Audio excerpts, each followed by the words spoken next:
What's going on, folks? Ted from Immersion here, and I didn't even know this survey was happening. I want to shout out to the folks in my Discord, which you should join if you haven't already, as well as Twitter and other places who said, hey, did you see anything about this D&D play activity survey?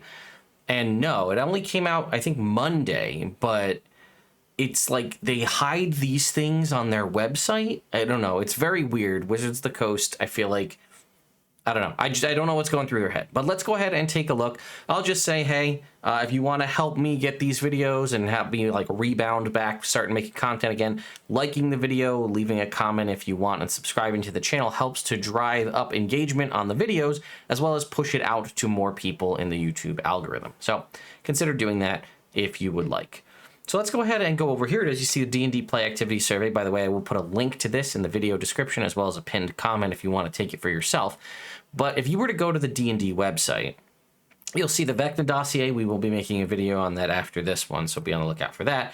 But if you look at the announcements, right, there's nothing here about the play activity survey. The most recent thing is the Unearthed Arcana Giant options, and you can scroll down to various different things, explore recent topics. It's not here, right? You don't see it anywhere. So if you go to articles and you go to, articles, you can go to Unearthed Arcana, and that'll show you the giant options. Mind you that the survey is embedded within the giant options. But if you were to click on news, which if you look has only been used a variety of times, right? It was used June 17th, 2020. I remember that article very vividly. Expanding Dungeons and Dragons, June 10th of 2021. Then it wasn't used again for almost a full year again to talk about D&D in Brazil, welcoming D&D Beyond to the official D&D team in April, and then now this survey here in June. I'll also remind you that if you didn't know this was there, it's not really well advertised. So let's go ahead and take it. So what are the things that make you play D&D? Maybe it's the open world, the opportunities to optimize or customize your character, the ability to tell a shared story with friends, the iconic art, or maybe all of the above. Take our survey and help shape the future of what we're working on at Wizards. I think we can all agree that probably given the time frame that this survey is out in June of 2022, potentially, and I'll say this, take this seriously, folks, what is input into this survey may be influential into what we see in whatever comes out in 2024 with the expanded rules or 5.5, whatever they're going to call it. You can also see this is, I think, available in some of the most different languages I've seen on a D&D survey. We have English, German, Spanish, French, Italian, Japanese, and Brazilian Portuguese. I speak English, so we're going to click on that. I will also say I have no idea how long this survey is. That's also something I would love to see Wizards of the Coast. Oh, it says right at the top here. It may take up to 25 minutes. I stand corrected. All right. So what are your favorite character classes? Now, I will also say, if you want to know more about me and my experiences with Dungeons and Dragons, this will probably be pretty influential and give you sort of a peek behind the curtain if you're unaware of how I play things. So my favorite classes in D&D 5e, it says your 3 favorite classes. Now, it does have an opportunity here, which I do appreciate for other, if you'd like to put in maybe a homebrew class. It doesn't say it's 5e, but I'm going to assume so. So I'm going to say Paladin, because this is tricky, right? Because if we're talking favorite overall classes from the history of Dungeons and Dragons, then I would have different answers than I would have for 5e, right? I would say I did like Rangers a lot in older editions, and I like Druid a lot in older editions. But if we're talking 5e specifically, I prefer Paladins, I prefer Clerics, and I prefer Bards, right? Those are my 3 classes, okay? What are my favorite races? Now, we'll also notice that this is, again, specific to 5th edition options, right? We're not seeing a lot of races here that are contained outside of 5e. So what do I like within 5e on this list? Well, I do like Satyrs. I think Satyrs, they're becoming a new favorite of mine. I liked UNT Pureblood. I understand why they made the changes that they made. And then realistically, if you're going to go off of what I've played, it would realistically a lot of humans. I do enjoy that extra feat at first level, but I am going to put, I don't know if I've played more elves or half-elves, but I like the updates they've made to elves in Mordenkainen's Monsters of the Multiverse. And then I think I'll put Tiefling as my 3rd. What campaign settings do I prefer? Homebrew, 100%. There's a lot in here that I was not expecting to see. Homebrew created from scratch by me, my DM, or my group. Homebrew created from elements from, that's definitely it too. So again, this is, I'll give you a little D&D story time in the middle of this. Growing up, and when I played D&D, I didn't actually know until I'd probably been playing D&D for almost 10 years? No, maybe 8 years before I even knew that pre-written campaigns were a thing. And maybe that's just, you can consider this how you will. Maybe I'm lucky, maybe whatever. But when I sat down to play D&D for the first time, my DM, as far as I know, he might have taken it from a book and I just never knew, but he made up the entire story. So I thought that's the only way you could play D&D, you make up a story. I didn't learn till much later that there were pre-written modules that you could run, and that I've seen so many people do with 5e. But yeah, my original experience is I didn't know that was even an option. I might have gotten into D&D earlier or have been less intimidated in running a game had I known that that was an option. All right, so back to the survey. So Homebrew from scratch, I've been doing that for a while. I also have done Homebrew created from elements from existing campaign. My very first campaign that I ever ran in 5e, which is most of it in its entirety, is basically was streamed here on this channel. If you look back for my campaign that was called Know Your Role, from back in like 2015 or so. I started off as a Lost Minds of Phandelver campaign, and when the party finished that, they wanted to continue playing those characters. So we took those characters into a homebrew version of the Forgotten Realms of mine. But there are a lot here that I was not expecting to see, right? Birthright is one we don't hear about often. Dark Sun, we know, has come up a bunch. We had Dragonlance, Eberron, Forgotten Realms, Greyhawk. But then we also have Mystara, Planescape, Ravenloft, and Spelljammer. Now, there are other campaign settings out there outside of these. Ghostwalk, I think, is a separate campaign that just sticks in my head off the top of my head. But I feel like I really more prefer the homebrew stuff. And it's hard. I'm actually torn because I do enjoy the Forgotten Realms because there's so much lore and history there that gives you a lot of stuff to pull from. I also am a huge Castlevania fan, so Ravenloft definitely resonates with me as a close analog to Castlevania in the form of Dungeons and Dragons. But my experiences in playing in Ravenloft, I don't think have done a good job of giving me that Castlevania fantasy. Not to say that it has to, but my experiences in Ravenloft haven't been, maybe it's just the campaigns that I've played in, I don't know, but they haven't really given me the gothic horror vibe that I want. So I think I'm just going to, I guess I'll click Forgotten Realms, because that's the one I've had the most fun in playing. Okay, moving on. What is your favorite campaign setting out of the three? That's tricky, because one of my most memorable campaigns that I've played was Homebrew created from one or more existing campaign settings, and that would be that Know Your Role campaign. Everybody was super into their characters. Everybody loved, we had a really good story, and it was kind of a fun, goofy homebrew thing. But I've spent a lot of time crafting my own world and building stuff around it, so I think I'm going to say Homebrew created by me, my DM, or my group. Okay, why is Homebrew from scratch your favorite setting? The only way I've ever played D&D. It's funny that they have that there. Creative freedom. I do enjoy world building. Homebrew setting lets me customize the story. Agreed. Keeps the mystery. Homebrew keeps my players from looking things up. That's a huge one for me. Not that it matters, and I don't think if I was running a pre-written campaign that my players would read ahead to know what's going to happen.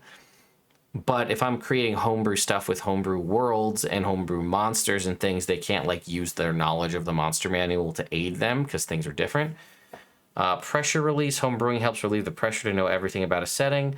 I don't really feel that pressure, so I'm not going to check that. And then ownership. Obviously I'm more familiar with it.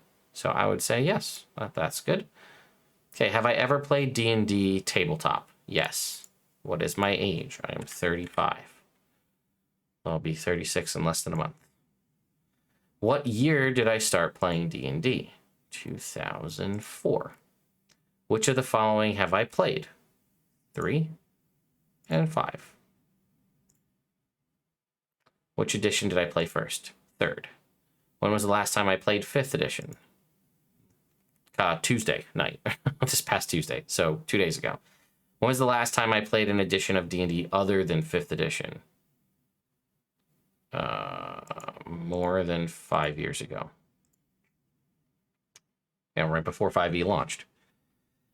How important are the following to you when you play D&D? It goes from not important at all, slightly, somewhat, very, and extremely. Bonding over a shared experience with my play group, extremely important. Maximizing combat performance by carefully optimizing attributes and gear. That is very important to me. You guys may feel differently, and you may not like that I enjoy min-maxing, but the culture that I was brought up in playing Dungeons and Dragons was a very min-maxy culture, and that's just sort of ingrained in my bones. So it's very hard for me to buck that optimization background in 5th edition. Now, again, I will fight people till the cows come home about how you don't have to have a low stat or a high stat to roleplay things a specific way. I know a bunch of people will be like, oh, I love having low stats because it forces you to roleplay differently. If you wanted to roleplay that differently, just roleplay that differently. It's just, I know plenty of people that are exceptionally book smart, but they're not, very wise. Or they're, it's a scale, right? It's a spectrum of things. You can't just say like, oh, you have 3 intelligence, you're dumb because you have a 3 intelligence. Yeah, people can still figure stuff out. I don't know. It's not worth getting into. All right. Leading the group during gameplay. I would say that's not important at all to me. And I will say that I've actually gone out of my way, and let me rephrase that. I don't necessarily want to be the leader in a campaign. And the reason I say that is because more often than not, and I don't know if this is just due to years of experience or perhaps it's just personality, I don't know, but a lot of the time when I find myself in a D&D campaign, I somehow have my character or me and myself and my character thrust into sort of the leadership role in the party, and I don't want that. I've tried to just take a back seat and say, and I also want to point out that at least from my perspective, and if you've ever run a game for me, feel free to sound off in the comments if you're watching this video. I don't try to throw my weight around and push myself to the front and say this is what we should do, guys, because I'm the leader. I've tried to actively take a back seat to allow other players, especially newer players at the table, to have that opportunity to shine and come up with this stuff. But, I remember very vividly in a campaign where the DM was just like, what do you guys, we were basically a what do you guys want to do thing. And I just kept silent to allow the other 3 players who were relatively new to D&D the opportunity to talk, come up with ideas. What are we going to do? How is this going to go? And it was just dead air. Nobody said anything. So I was like, well, maybe we could do this. And I threw out a suggestion. And the entire party was like, oh, yup, let's do that. And then it very quickly became everybody looking to me for suggestions. And it's like, I didn't want to do this. I wanted to be able to be part of the group and help people. Let's all work together as a team. And then all of a sudden, I got thrust into a leadership position.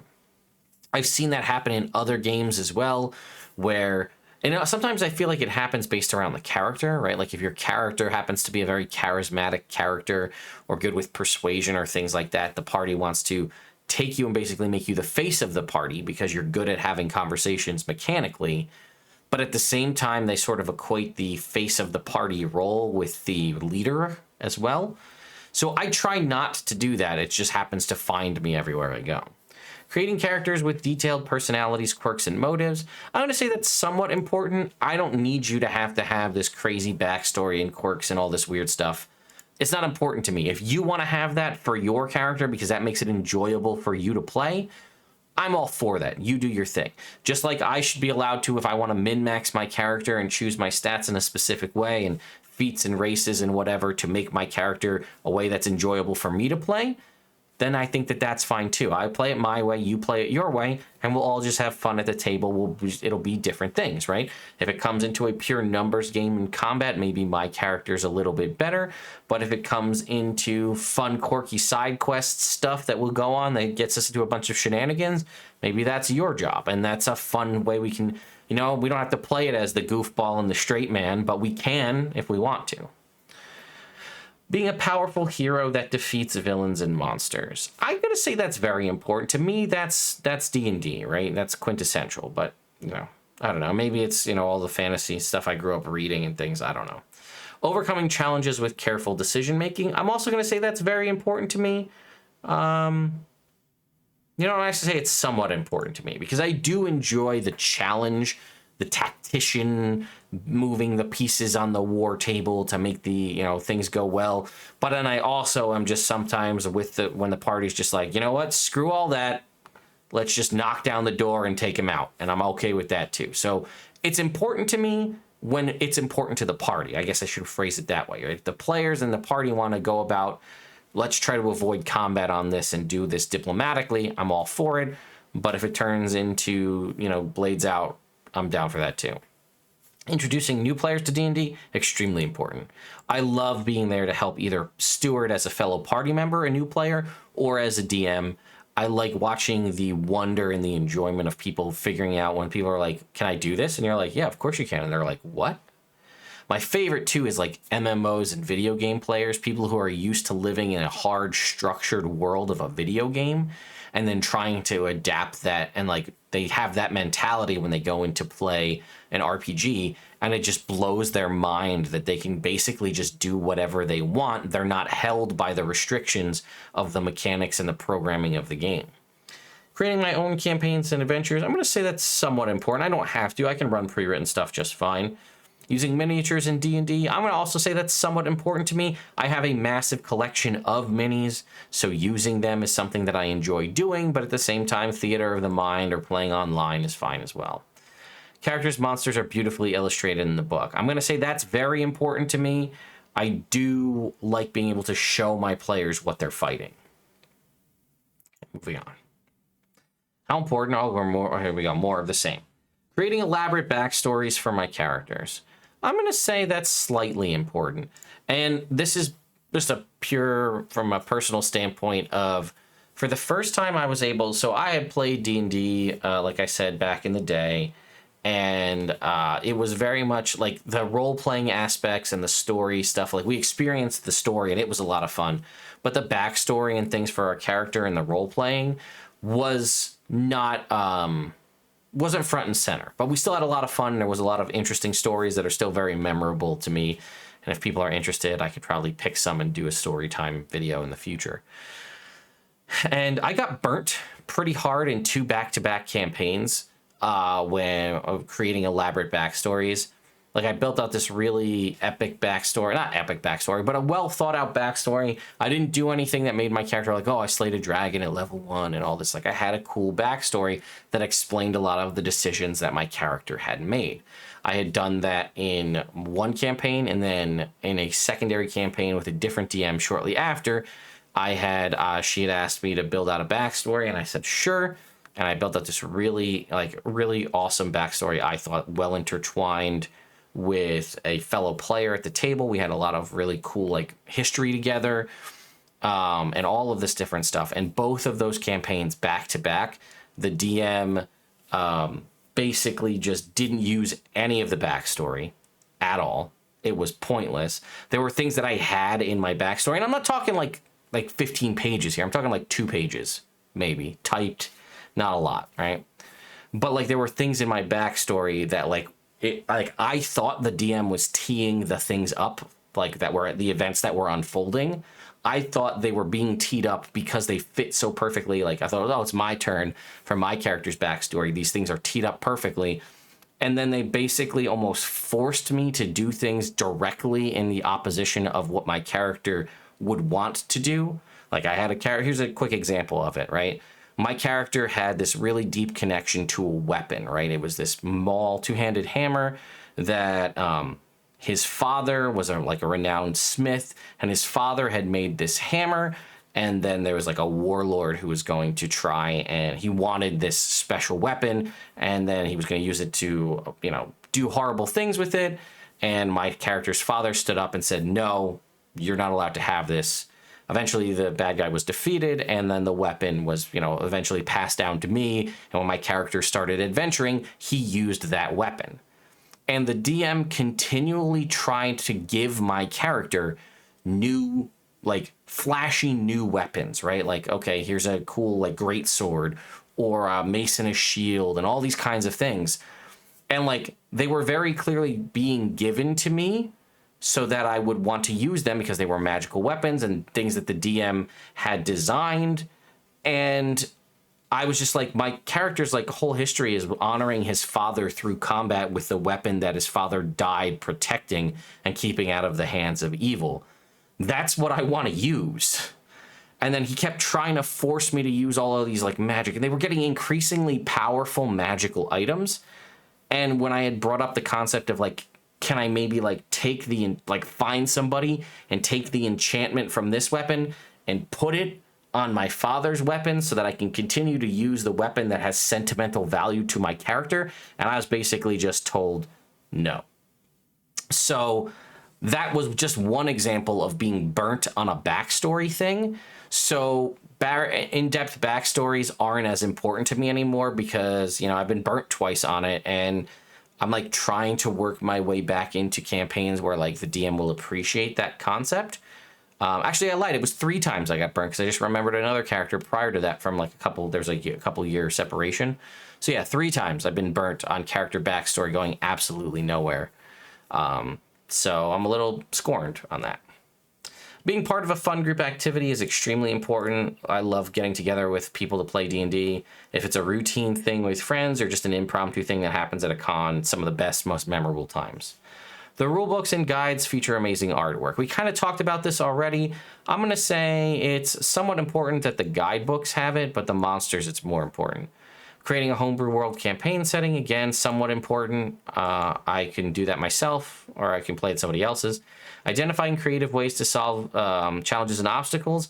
I appreciate that a lot, so I'm going to say very important. I like it when people think outside of the box, and it allows for fun and interesting encounters there.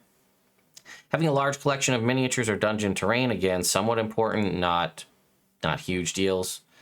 Researching rulebooks / online to optimize skill combinations. Again, that's important to me, but not for everybody.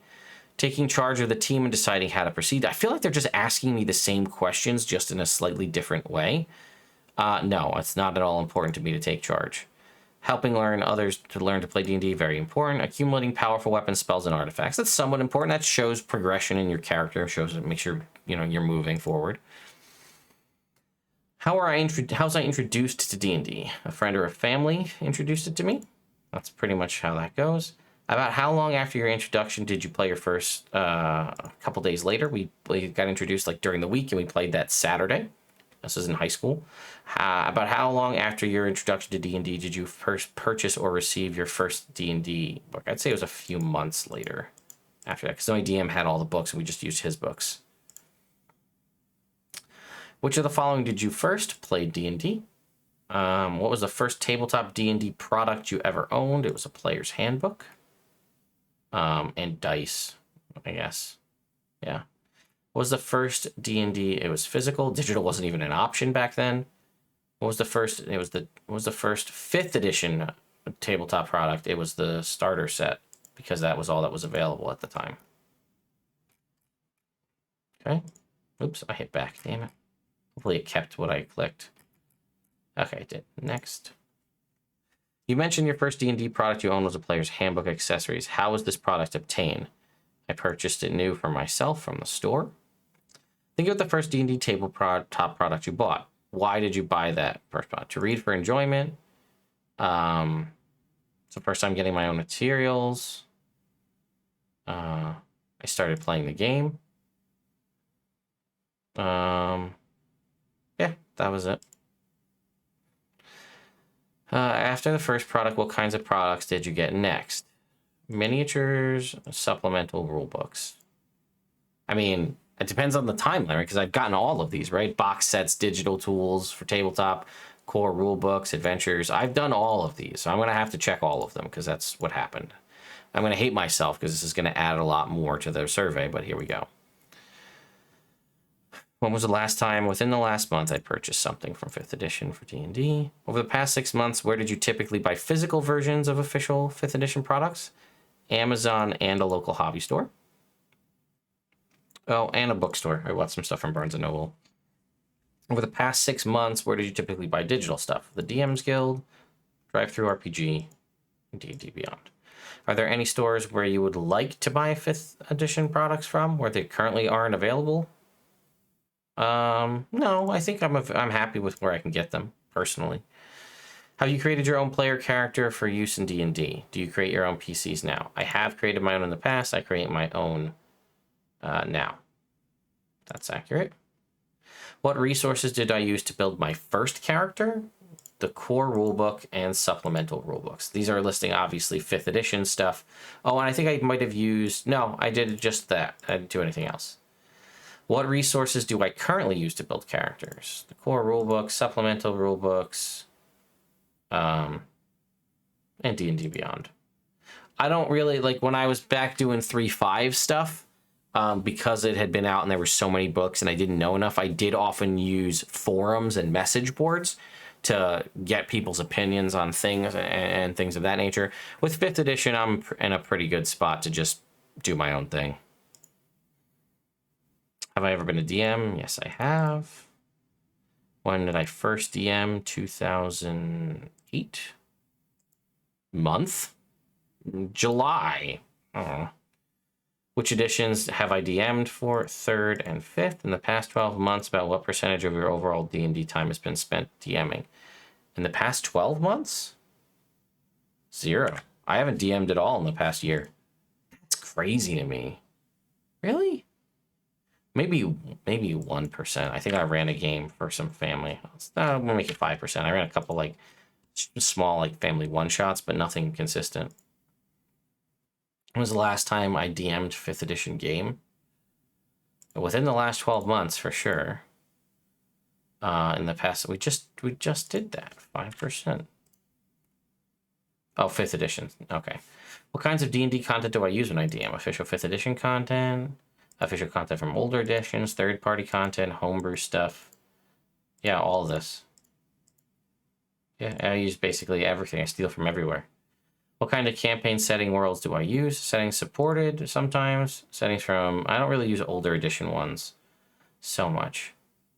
Third-party settings, homebrew ones, and then things of that nature. And homebrew created from scratch.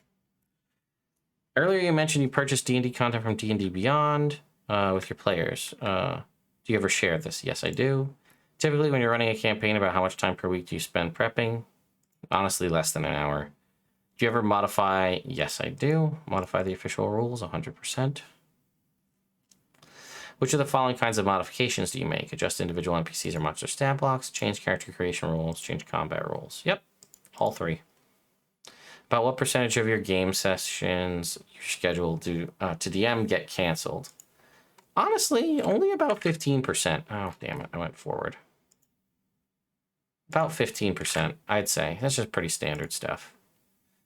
Why do those sessions get canceled? Let's see. Something more pressing came up, typically. Oh, you know what now? Logistical difficulties related to playing in person. Yeah, it's like somebody got sick or something like that. Think back to campaigns you've run to an end. Why did they end? A new tabletop game came out. We reached a satisfying end to the story. Those were pre-written campaigns. It became too hard to prep for the campaign. I bought a new adventure. Schedule changes. We could no longer meet. The group couldn't meet in person anymore. Characters died or were otherwise defeated. Yeah, that's about it. How much time should I agree with the following? Generally, the campaigns I run come to a satisfying end. I would say slightly agree. Generally, the campaigns I play in come to I would say slightly agree for both. If it's a pre-written campaign, the chances of it getting finished are more likely than a homebrew one. But what are the main reasons you haven't DM'd the 5th edition game? Members of my group take turns DMing, and now it's someone else's turn. Yeah, that's what's basically happening. Was the last time you played 5th edition D&D? Again, I played Tuesday. Oh, Jesus. When was the first time? I should really read this more. This was in July of 2014. We played 5th edition D&D. How often do you play 5th edition D&D in the past month? Once a week. For the past 6 months, about how many sessions of D&D have you played on month per average? 4. For the past 6 months, about how long has your average 5th edition game session lasted? 2 to 3 hours. Before and since the COVID-19 pandemic, where/how did you typically play D&D? Before COVID, at a friend's house. That was pretty much it. Sometimes virtually. Then it was, we would do it. Obviously, we transitioned back to playing in person, but we played virtually for a while as well. With stores reopening and loosening lots of social distancing measures, how do you think your tabletop D&D play frequency at the following locations will change going forward? At a friend's house, it's going to be about the same because we're still doing it. At a school, work, or gaming club, not applicable. In a public place, not applicable. Casually in a store, about the same because I don't really do it that much. So in organized events, not really. Virtually, it'll be pretty much the same. Nothing's changing for me. How did the COVID-19 outbreak affect your tabletop gameplay? I spent about the same time playing D&D during COVID. What platform services do you use to play D&D virtually? We use Discord. We use Zoom.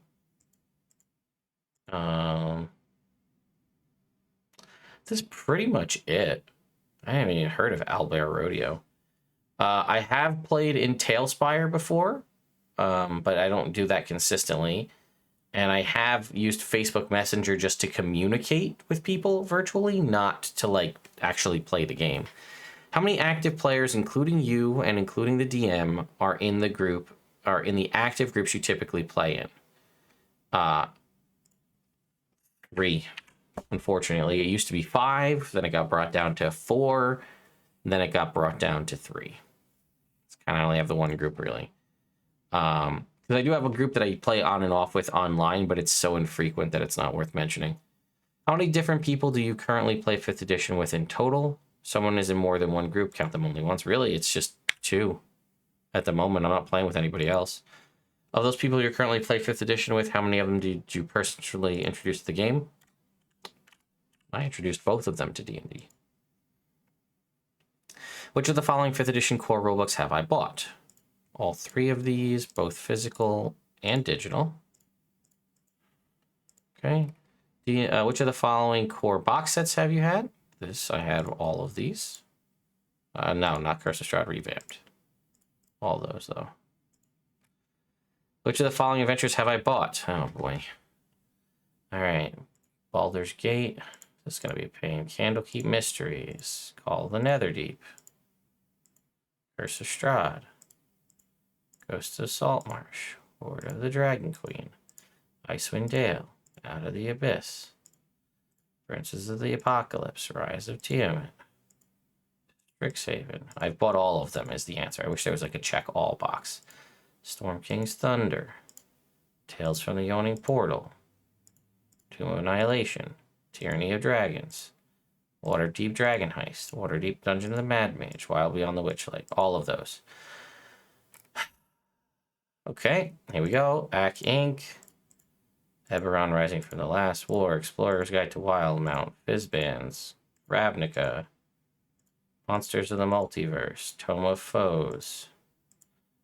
Mythic Theros. Sword Coast Adventures Guide. Tasha's. Ravenloft.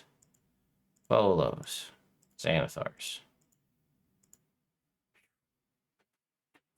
What do you do with physical copies of 5th edition core rulebooks you buy? Reference them in between game sessions. Display them as part of my collection. And reference them during game sessions. What do you do with digital copies? Read them for enjoyment. Reference them during... Oh, I guess I read them for enjoyment too. Yeah, for both of them. Okay. Oh, you know what? I should go back here. Hang on. Other. giveaways. It's true, because I do give away books. What do I do with physical copies of 5th edition adventures I buy? Display them as part of my collection. Reference them during game sessions or before. Same thing with that. I don't really read them for enjoyment. I don't really share those with my group because I just usually buy them to review them. Oh, I should say that too. Whoops. Clicked the wrong button. Let's say giveaways and reviews. Reviews. Same thing here. Giveaways and reviews. Reviews. What do I do with physical copies of the supplements that I buy? It's the same thing. I wish I could just apply these to all. Display them as part of my collection. Share them with my group. Reference them. Giveaways and reviews. All 3 of these. Reviews. Next. Which of the following accessories have I bought? Oh boy. Done dice and miscellany. I did not buy the sapphire dice. Maps and reincarnated. DM screen wilderness kit. Ravnica dice, maps and miscellany, Frost Maiden, Laurel Silverhands, Witchlight Carnival. Yep. Officially licensed miniatures, spell cards, creature. Did not buy the creature cards. Which of the products have I ever bought? I have bought in Magic the Gathering Forgotten Realms cards. Other or unofficial accessories for D&D not listed in the previous. Oh my god. God. WizKids. Terrain, Dwarven Forge, Dice, Pathfinder minis, Unpainted minis,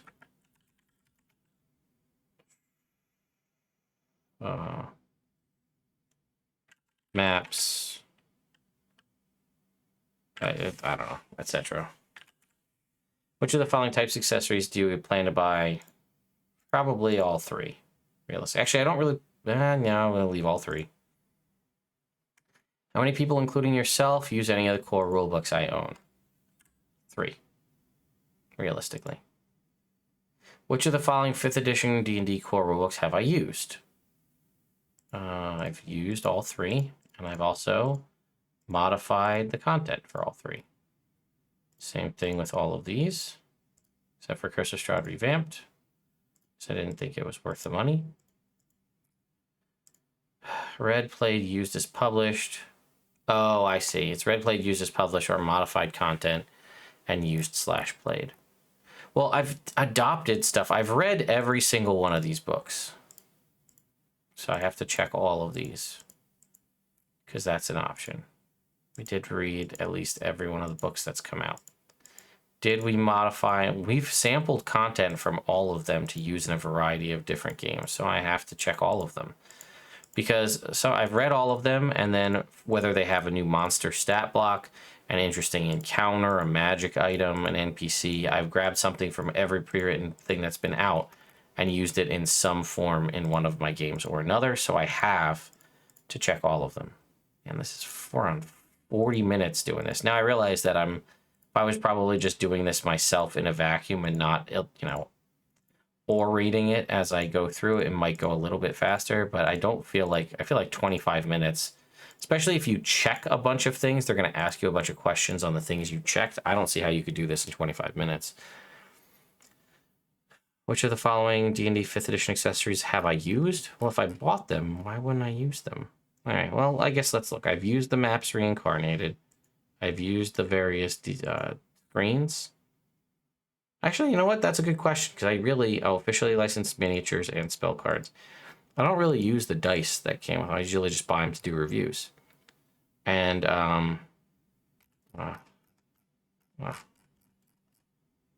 okay, let's go back and grab, where is it? So I don't feel like writing this all over again, so I'm going to oops. copy this. We'll bring this forward. Because I don't play Magic, so I just bought the cards to do like basically an unboxing stream with it. So I use all the other things that we talked about. Okay, here we go.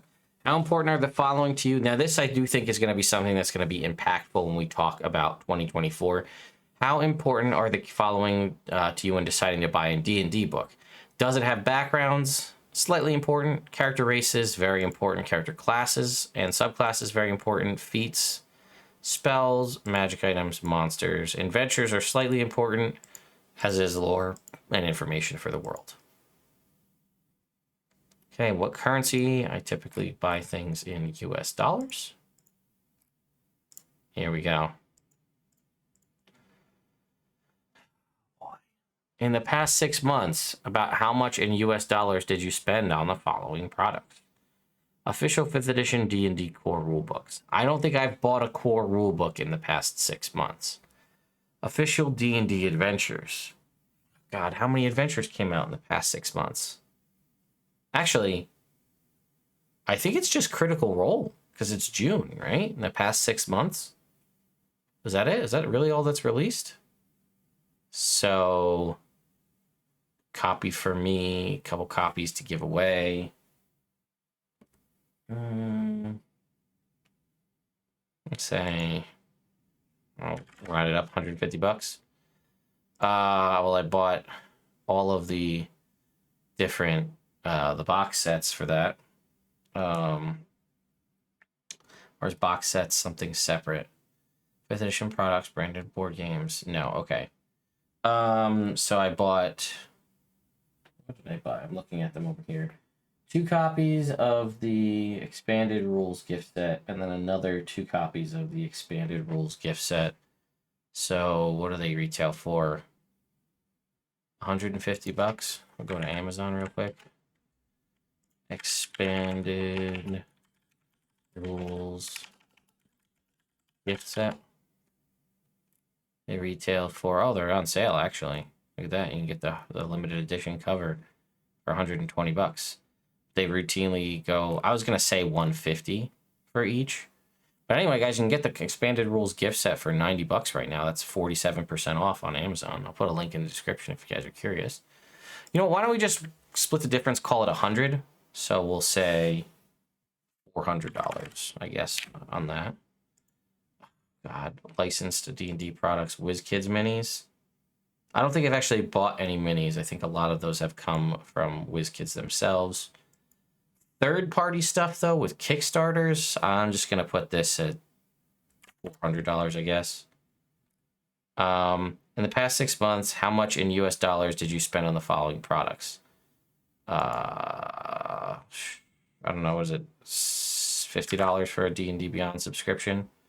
And then I bought all the books on D&D Beyond as well, so what, $100? I don't know, something like that in the past 6 months. Past 6 months, have I purchased any D&D branded merchandise? No, I have not. Which of the following digital games have I ever played? Baldur's Gate 3, Dungeons & Dragons Online, Icewind Dale, Neverwinter Nights, Neverwinter the MMO, Sword Coast Legends, Idle Champions of the Forgotten Realms. Okay. Do I follow D&D news on any of the following? Instagram, YouTube, Twitch, Facebook, D&D Beyond, N-World, Reddit, Twitter, Discord, official D&D homepage, TikTok, Tumblr, and Dragon Plus. How much do I watch D&D related content and videos? How many hours?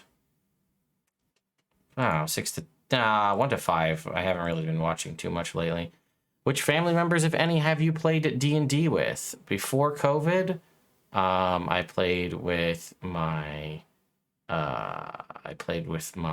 parents, and during I played with my mom. I played with siblings and cousins, and spouse and partner, and I guess children too. It was after COVID because he was just not old enough to play it during, or since before that rather. Have I heard of the Adventures League? Yes, I have. Have I played?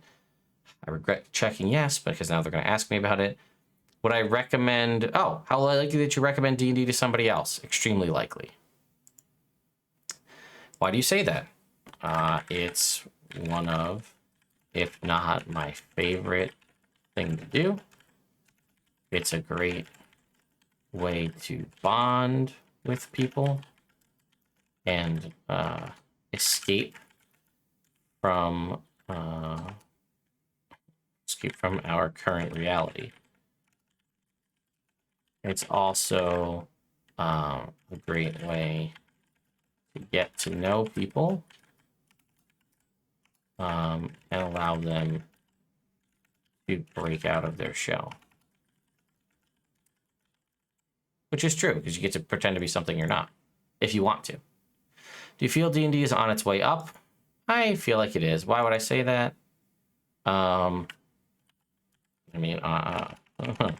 Honestly, the sales reports speak for themselves. Considering each of the following, do you think it's on its way holding? I think Roll20 is on its way down. I think D&D is holding its own. I think Fantasy Grounds is holding its own. Roll20 hasn't innovated in like 15 years. Have I ever played Magic the Gathering? I used to play Magic the Gathering tabletop back in the day. I never played Arena. What tabletop or digital games have you enjoyed playing most in the past 3 months? I have played in the past 3 months Destiny 2. I have played Super Smash Brothers Ultimate. I've played Mario Kart 8 Deluxe. Pokemon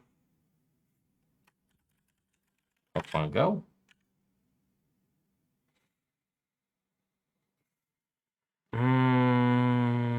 Past 3 months. So it would have been back to March. Guild Wars 2. That's what I played in the past 3 months. Which of these? I am a man. I identify as a man. I am... Where's white? Non-Hispanic white. Yeah, yep. Salary. For statistical purposes only, which of the following categories best represents your total family income? It's a total family. So that's everybody in my household all together. Do I feel comfortable sharing that information on the internet? That's a good question. I'm not sure. I think I will keep that to myself for now, because they might also ask me other stuff that I don't want. Okay, no, that was it. That was the last question. So sometimes they ask you for your address, not your address, but like where you live, or sometimes like your zip code. I don't know if they're trying to figure out metrics of where people are in the world to figure all that out. But there you go. That was the D&D, what the hell was it called? The player survey. So they do this about, I don't know if it's every 6 months, once a year or something like that. They do this survey where they sort of just ask like what's going on. It's almost like a state of the play. Play activity survey is what they call it. So, yeah, let me know your thoughts. That was a 50-minute survey that I took to fill that all out. Woof. All right. That's enough. I'm going to go get a drink, take a little break, and then come back, and we're going to talk about the Vecna dossier from D&D Beyond, because I think today is the last day you can get it for free. Also, I'm noticing that Wizards of the Coast is trending on Twitter. I don't know if that's a good thing or a bad thing, but I guess we'll find out. Anyway, folks, thank you all so much for watching, and I'll see you next time.